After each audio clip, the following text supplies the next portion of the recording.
오늘은 믿음의 선한 싸움 시리즈 첫 번째 시간 염려인데요. 하나님의 돌보심을 믿다. 하나님의 돌보심을 믿다라는 제목으로 함께 말씀 나누겠습니다. 요즘 연락하지도 않았는데 먼저 참 많은 연락을 주는 곳이 있습니다. 예배 직전까지도 왔습니다. 바로 안전 안내 문자입니다. 제가 하루만 봐도 이렇게 많이 오더라고요. 코로나 때보다 더 많이 오는 것 같습니다. 정말 많이 옵니다. 매우 강한 폭염이 지속되고 있습니다. 야외 활동을 자제해 주시고 충분한 물 섭취와 그늘에서 휴식 등으로 온열 질환을 예방하시기 바랍니다. 이천시. 이천시뿐만 아닙니다. 경기도청, 행정안전부, 소방청, 안성시, 화성시청, 광주시 등 시민들의 안전을 위해서 정말 열심히 문자를 보냅니다. 2026년 로이터 저널리즘 연구소 보고서에 따르면요, 사람들이 하루에 스마트폰을 몇 시간 사용하는지 아십니까?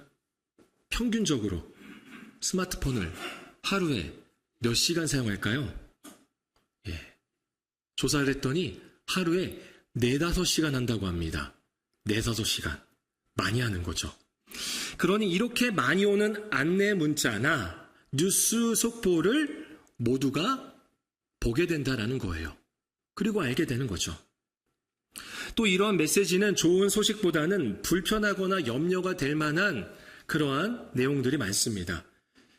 안전 안내 문자 그리고 뉴스 속보에서 보면서 기쁜 적이 있나요? 행복한 적이 있습니까? 항상 불안, 염려가 되는 내용들이 있죠. 그런 메시지는 하나하나를 확인할 때마다 마음에 여러 가지 염려들이 생깁니다. 40도에 가까운 폭염이라고? 오늘은 또 어떻게 보내지? 또 전쟁이라고? 물가가 여기서 더 오르는 거 아니야? 제가 얼마 전에 건강검진을 했는데요. 하기 전에 병원에서 이렇게 계속 연락이 오더라고요. 문자가 옵니다. 그래서 평소 때는 잊고 있다가 병원에서 오는 문자를 보니까 괜히 염려가 되는 거예요. 혹시 좋은 결과가 안 나오면 어쩌지? 요즘 속이 좀 안 좋았는데 그럼 나도 아직 검사도 안 했는데 아무 이상 없었습니다. 교회에 대해서도 그렇습니다. 요즘 교회가 계속 공사하고 있는데요. 만약 이렇게 많은 공사를 하면 재정적으로 힘들어지는 거 아니야? 라는 괜한 염려가 생기게 되더라고요. 작가이자 목사인 맥스 루케이도는요, 염려를 아주 재미있게 표현합니다. 염려에 대해서 이렇게 표현했습니다. 염려는 만약 어떻게 되면이라는 유성우다. 그러니까 유성우는 우리나라에 별로 없는데요. 별똥별이 여러 개가 수많은 별똥별들이 한 번에 떨어지는 걸 말합니다.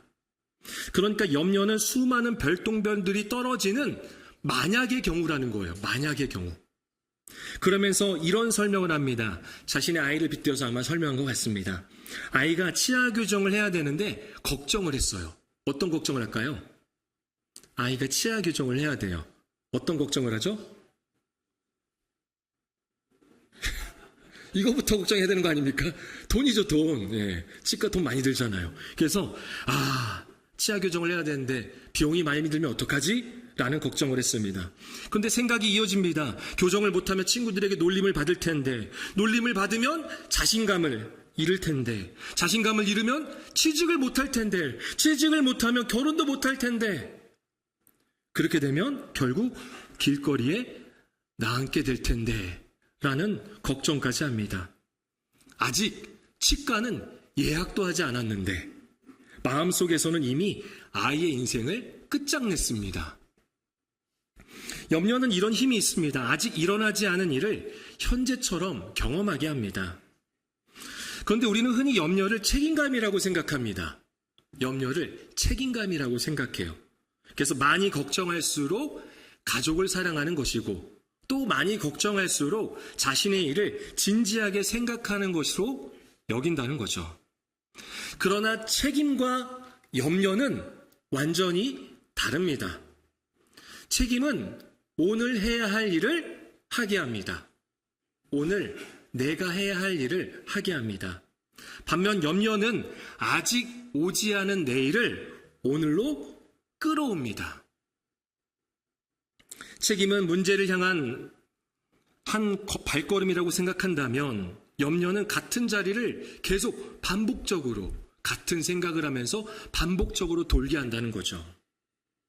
그런 의미에서 여러분은 요즘 마음에 어떤 메시지가 오고 있습니까? 오늘을 살아가고 있습니까? 아니면 아직 오지 않은 내일의 짐까지 미리 짊어지며 염려하고 있습니까? 오늘 믿음의 선한 싸움 첫 번째 시간으로 우리가 싸워야 할 8가지 중 바로 첫 번째, 염려에 대해서 함께 나눠보고자 합니다. 25절입니다. 마태복음 6장 25절 말씀 우리 한 목소리로 함께 읽어보겠습니다.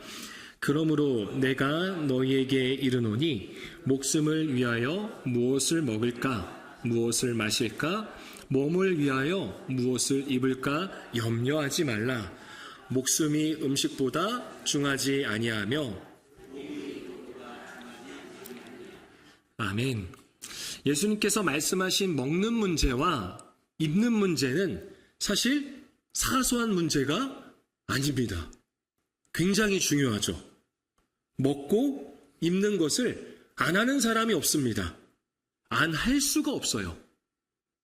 당시 사람들에게도 먹을 것과 입을 것은요, 생존의 문제였습니다. 오늘날처럼 냉장고를 열면 음식이 막 쌓여 있거나 또는 휴대폰으로 몇 번만 누르면 배달을 통해서 음식이 오는 그런 시대가 아니었잖아요. 또 오늘날처럼 계절마다 옷을 바꿔 입던 그런 시대가 아니었습니다. 무엇보다 당시에는 하루 벌어 하루를 살아가는 사람들이 많았습니다. 그런 사람들에게 예수님께서 말씀하십니다. 뭐라고 말씀하세요? 염려하지 말라. 염려하지 말라. 이 말씀은 현실을 모르는 사람의 말이 아닙니다. 예수님은 가난을 아셨습니다. 예수님은 배고픔도 아셨고 집 없이 지내는 삶도 아셨습니다. 예수님이 현실을 모르셔서 염려하지 말라고 하신 것이 아닙니다. 염려가 현실을 해결하지 못한다는 것을 알고 계셨기 때문입니다. 그래서 이렇게 말씀하시죠. 27절입니다. 27절 우리 함께 읽겠습니다. 너희 중에 누가 염려함으로 그 키를 한 자라도. 네, 여기서 키는요, 키라는 단어는 문맥상 수명으로 번역할 수가 있습니다. 수명. 그러니까 아무리 염려해도 수명이 연장되지 않는다. 아무리 염려해도 생명이 연장되지 않는다라는 뜻이죠. 어쩔 때 보면 염려는 많은 일을 하는 것처럼 보입니다. 염려하게 되면 어떻게 돼요? 머릿속이요, 계속 움직여요. 자면서도 움직입니다. 가슴은 두근거리고요. 잠을 잘 수가 없어요. 그래서 염려하면 계속 일을 하는 것처럼 보여져요. 그런데 정작 현실에는 아무것도 더 할 수가 없습니다. 염려는 문제의 크기는 키우지만 우리의 능력은 키우지 못합니다. 그래서 염려는 내일의 고통을 줄이지도 못하면서 오늘의 평안만 빼앗아 간다는 거죠. 앞서 소개한 맥스 루케이더 목사님은요, 염려를 뜻하는 말이 이 두 단어가 결합됐다고 말해요. 염려는 나누다, 그리고 마음, 이 두 단어가 결합이 돼서 염려다라고 표현합니다. 맞습니다. 염려는 마음이 나뉩니다. 몸은 오늘에 있는데 마음은 과거나 미래에서 떠돌고 있습니다. 가족과 함께 밥을 먹으면서도 마음은 내일 회의에 가 있습니다. 예배를 드리면서도 마음은 내가 염려하는 그 장소, 그 상황에 가 있다라는 거죠. 저는 참 다행인 것 중에 하나가 주식시장이 주일에는 쉰다는 겁니다. 아마 주일에도 주식시장이 열린다면 이 시간에도 아마 마음이 휴대폰으로 가 있는 사람들이, 휴대폰 주식 차트에 가 있는 사람들이, 그래서 앞을 봤다 내렸다, 앞을 봤다 내렸다 하는 사람들이 종종 있지 않았을까, 그런 생각을 해봅니다.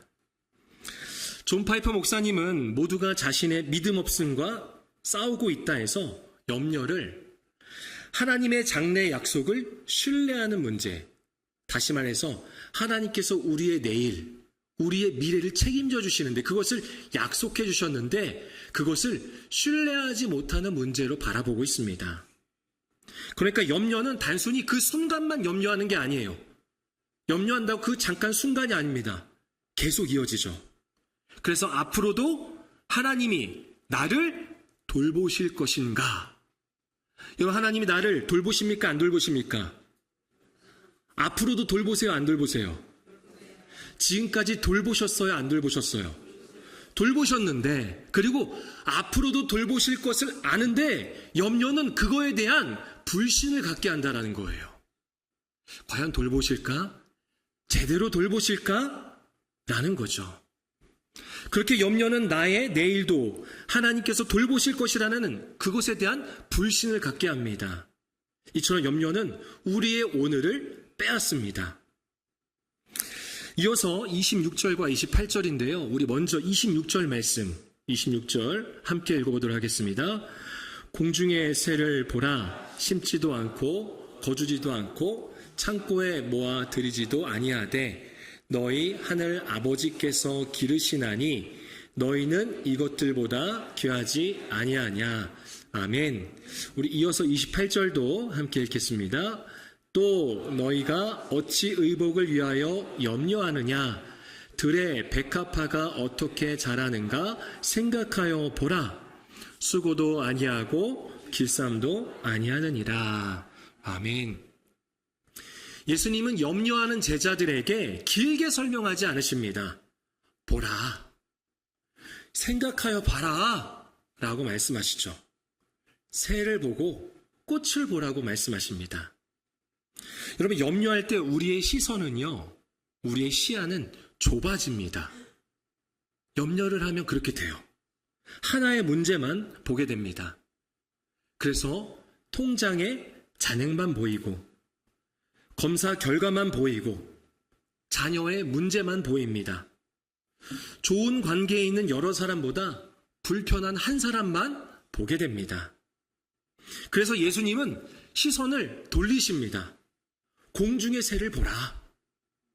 너가 염려하는 그것들 보지 말고 공중의 새를 보라. 새는 게으르지 않습니다. 아침부터 날아다니며 먹이를 찾습니다. 그러나 새는 내년에 먹을 그 먹이를 창고에 모아두진 않습니다. 오늘 필요한 것을 오늘 얻습니다. 또 들의 꽃을 생각하여 보라라고 말씀하시죠. 꽃은 옷감을 짜지 못합니다. 자신을 꾸미기 위해 애쓰지 못합니다. 그런데 하나님께서 솔로몬의 왕복보다 아름답게 입히십니다. 새와 꽃은 별것 아닌 것처럼 보입니다. 새 너무 많잖아요. 꽃도 그냥 우리 교회 오면 꽃이 얼마나 많아요. 별것 아닌 것처럼 느껴지죠. 하지만 그 하나하나가 하나님의 돌봄의 대상이라는 거예요. 하나님이 돌보신다라는 거죠. 그러면서 26절 마지막에 예수님께서 말씀하시죠. 너희는 이것들보다 귀하지 아니하냐. 본문에서 가장 중요한 표현은 새도 아니고 꽃도 아닙니다. 너희 하늘 아버지입니다. 예수님은 하나님이 새를 먹이신다고만 하지 않으십니다. 너희 하늘 아버지께서 기르신다고 말씀하십니다. 여러분, 염려는 우리에게 이렇게 말하죠. 아무도 너의 사정을 몰라. 너를 알아주는 사람은 없어. 결국 너가 모든 것을 책임져야 할 거야. 그게 너의 미래야, 너의 내일이야. 너가 놓으면 모든 것이 무너질걸. 너 생각해야 돼. 내일을, 미래를, 앞날을. 그러나 복음은 우리에게 이렇게 말합니다. 너에게는 아버지가 계신다. 너에게는 아버지가 계신다. 32절 하반절입니다. 32절 하반절 함께 읽어보겠습니다. 너희 하늘 아버지께서 이 모든 것이 너희에게 있어야 할 줄을. 아멘. 우리가 기도해야 하나님께서 비로소 우리의 기도하는 부분들, 우리가 염려했던 부분들을 알아차리시는 것이 아닙니다. 우리가 설명을 잘해야 하나님께서 내 상황과 환경을 잘 이해하시는 게 아닙니다. 우리가 말하기 전에 이미 하나님은 알고 계십니다. 우리가 눈물을 흘리기 전에 우리가 눈물을 흘리는 그 이유를 알고 계십니다. 그래서 우리에게 생명과 몸을 주셨다면 당연히 그것을 유지할 수 있는 음식과 그리고 의복을 그 필요에 따라서 공급해 주신다라는 거죠.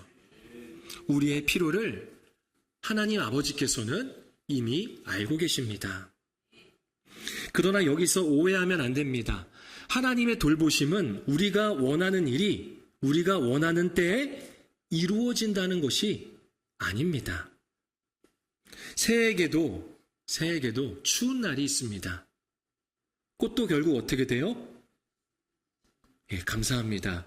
1부 때는 죽는다고 표현했는데 시들죠. 꽃도 결국 시듭니다. 예수님도 우리에 대해서 한날의 괴로움이 있다고 말씀하셨습니다. 하나님이 돌보신다는 말은 성도에게 어려움이 없다는 뜻이 아닙니다. 스디슨, 마라와 같은 시간이, 답이 없어 보이는 끝없는 광야와 같은 시간이 사라진다는 뜻도 아니라는 거죠. 신학자이자 윤리학자인 스탠리 하우어스는요, 이렇게 말했습니다. 그리스도인으로 사는 것은 답 없이 사는 법을 배우는 과정이다. 그리스도인으로 사는 것은 답 없이 사는 법을 배우는 과정이다. 그리스도인은 모든 문제의 이유를 아는 사람이 아닙니다. 모든 질문에 정답을 가진 사람도 아니죠. 답을 얻지 못한 그 시간에도 하나님을 신뢰하며 살아가는 사람입니다. 여러분, 하나님의 돌보심은 대부분 문제가 곧바로 해결되는 방식으로 나타나지 않았습니다. 여러분들 염려 가운데 기도해 보셨잖아요. 또 하나님께 아뢰 보셨잖아요. 그랬을 때 기도하자마자 아멘 하고 나니까 바로 해결이 됐나요? 대부분은 바로 해결되지 않았습니다. 우린 그걸 이미 알고 있습니다.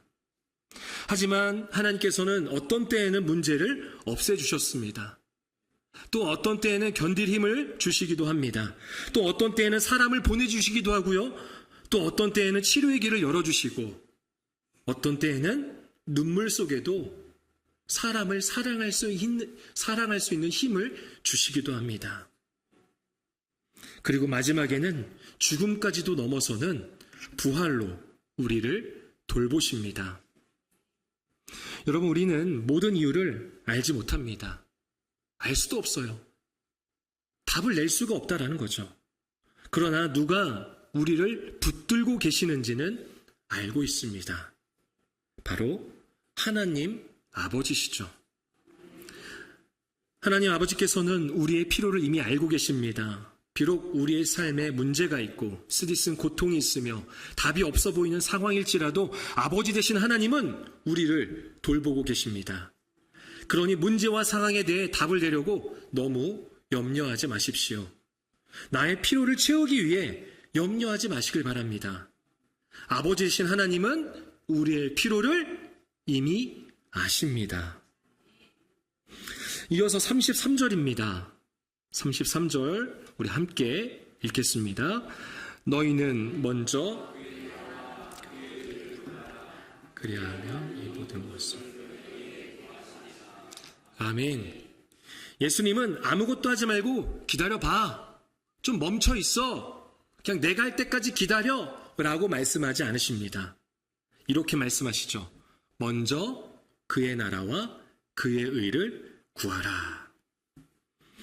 믿음은 아무 계획도 세우지 않는 것이 아닙니다. 그렇다고 미래를 준비하지 않는 것도 아니죠. 계획은 세우되 계획을 하나님처럼 섬겨서는 안 되는 것입니다. 할 일은 하되 결과까지 자신이 통제하려 하지 않는 것입니다. 여러분, 교회와 그리고 우리의 삶에는 수많은 사역들이 있습니다. 수많은 사역들이 있어요. 오늘도 찬양의 사역이 있었고요.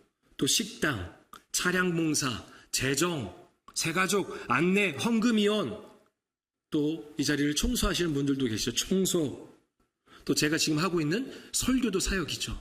여러분들 하는 기도도 사역입니다. 그리고 지금 여러분들이 자리에 앉아서 예배하는 것, 이것도 아주 귀한 사역입니다. 우리는 사역을 감당하고 있습니다. 당연히 해야 할 일들이죠. 삶에서도 마찬가지입니다. 모든 게 다 사역입니다. 그런데 내가 원하는 결과를 얻어내려 통제한다면 그것이 아무리 사역이라 할지라도 그것이 우상이 될 수 있다는 거예요. 내가 결과를 통제하려 한다면, 내가 원하는 결과만을 내려고 한다면, 그렇게 정답을 내려고 한다면 말입니다. 이처럼 염려는 우리가 통제할 수 없는 내일을 붙들게 합니다. 하지만 믿음은 하나님이 맡기신 오늘의 순종을 붙들게 합니다. 여러분, 우리의 내일은 막연하지가 않아요. 그렇게 막연한 게 아닙니다. 왜냐하면 하나님의 선하심이 우리의 내일, 우리의 미래에 있기 때문입니다. 우리의 내일에는 예수님이 함께 동행해 주십니다. 그리고 우리의 미래에는 부활과 하나님의 나라가 있습니다. 그래서 성도는 내일의 모든 상황을 알지 못해도, 내일 어떤 일이 있는지 알지 못해도 염려하지 않고 기쁨으로 살아갈 수 있습니다. 그럼에도 불구하고 내가 염려하지 않아도, 나 염려 안 할 거야 해도 염려가 찾아와요, 안 와요? 그렇죠. 찾아와요. 엄습합니다. 그럴 때 어떻게 해야 할까요? 기도해야겠죠. 염려가 찾아올 때 우리는 기도해야 합니다. 그 기도를 구체적으로 해야 합니다. 두리뭉실하게 하는 게 아니에요. 하나님, 제가 좀 불안해요. 그냥 좀 제 상황 아시죠? 좀 풀어주세요. 잘 되게 해주세요. 라고 하는 게 아니라 무엇이 나에게 불안한지를 기도해야 합니다. 아버지 되신 하나님, 나 자녀의 진로 하나님이 분명히 이끄실 것 아는데, 붙잡아 주실 것 아는데, 책임져 주실 것 아는데 내 마음은 불안합니다. 내 자녀를 볼 때 나는 불안합니다. 검사 결과가, 치료 결과가 두렵습니다. 내 노후는 어떻게 해야 할까요? 괜찮다고 다들 말하는데 저는 걱정됩니다. 사업이, 직장이, 학교 생활이, 사람과의 관계가, 때로는 교회조차도 무슨 일이 생길까봐 불안합니다. 제가 이미 실패를 경험했잖아요. 또 실패할까봐 두렵습니다. 하나님 앞에서는 염려를 점잖게 포장할 필요가 없습니다. 기도는 현실을 회피하는 일이 아니기 때문입니다. 염려의 소유권을 하나님께 이전하는 일입니다. 나에게 찾아온, 나를 엄습한 그 염려를 누구에게 돌리는 거예요? 하나님께 그대로 돌리는 것입니다. 그리고 기도한 뒤에는 오늘 할 일을 해야 합니다. 기도했으니까 됐어, 가만히 있는 게 아니라 오늘 해야 할 일을 해야 합니다. 병원에 가야 할 상황이었다면, 기도했으니까 하나님께서 낫게 해주시겠지 하고 가만히 있는 게 아니라 어떻게 해야 돼요? 그렇죠. 병원에 가야 돼요. 너무 잘 알고 계시네요. 병원에 가야 합니다. 진료를 받아야 합니다. 도움을 청해야 한다면 도움을 줄 수 있는 곳에 전화해야 합니다. 마찬가지로 지출을 줄여야 한다면 가계부나 또는 장부를 써야 합니다. 좀 쉬고 싶어요. 쉬어야 돼요. 그럼 어떻게 해야 될까요? 밖에 나오지 마시고 휴대폰을 잠시 꺼두시는 것도 좋습니다. 신앙은 아무것도 하지 않는 낙관주의가 아닙니다. 결과는 하나님께 맡기고 오늘 나에게 맡겨진 일을 순종함으로 나아가는 것입니다. 마지막으로 34절입니다. 34절 말씀 함께 읽어보겠습니다. 그러므로 내일 일을 위하여 염려하지 말라. 내일 일은 내일이 염려할 것이요 한날의 괴로움은 그날로 족하니라. 아멘. 예수님은 오늘 괴로움이 없다고 말씀하지 않으십니다.